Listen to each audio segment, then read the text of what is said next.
அதான் வசனம் சொல்லுகிறது, எளியவனை குப்பையிலிருந்து உயர்த்தி அவனை ராஜாக்களோடும் பிரபுக்களோடும் அமர பண்ணுகிற என் தேவன் இன்றைக்கு உங்கள் மத்தியில தேவ ஆவியானவர் பேசுகிறார், தேவ ஆவியான அடைபடுகிறார். அதான் சொல்ல, நீ கூப்பிடுகிற வேளையில உன் மத்தியில நான் வருவதற்கு வல்லவராக இருக்கிறேன்.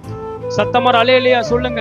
எத்தனை பேர் சொல்ல முடியும், இன்றைய தினத்திலிருந்து நான் கூப்பிட போறேன் பாஸ்டர், இன்றைய தினத்துல நான் கூப்பிட போகிறேன் ஐயா. நான் ஒரே ஒரு காரியம் சொல்றேன், சபைக்கு வருகிறதுனால நீங்க என்ன பண்ண மாட்டேன், விடுவிக்கப்பட மாட்டீங்க. இங்க பாடல் பாடுகிறதுனால விடுவிக்கப்பட மாட்டீங்க, வேத வாசிக்கிறதுனால விடுவிக்கப்பட மாட்டீங்க. என்றைக்கு உங்களுடைய வாழ்க்கையை ஆண்டவர் கரத்துல ஒப்பு கொடுக்குறீங்களோ, என்றைக்கு உங்க பாவ கரைகளை ஆண்டவருக்கு ஒப்பு கொடுக்குறீங்களோ, என்றைக்கு உங்க வாழ்க்கை முழுவதும் உங்க சுவாபங்களை ஆண்டவர் சமூகத்துல ஒப்பு கொடுக்குறீங்களோ, அன்றைக்கு நீங்க கூப்பிடுகிற வேளையில என் தகப்பன் உங்கள் மத்தியில வருவதற்கு அவர் வல்லவராக இருக்கிறார். உன் வாழ்க்கை முழுவதையும் என் தகப்பன் கரத்துல, உங்க வாழ்நாள் முழுவதும் தகப்பன் கரத்துல எல்லா காரியத்தையும் ஒப்பு கொடுக்கும் பொழுது அவன் நீ கூப்பிடாத வேளையில உன் பக்கத்தில் வந்து நின்று அவன் உன் வேண்டுதலை நிறைவேற்றுகிறவராக இருக்கிறான். எத்தனை பேர் விசுவாசிக்கிறீங்க? எத்தனை பேர் சத்தமா அல்லேலூயா சொல்ல முடியும்? ஆமென், ஹல்லேலூயா.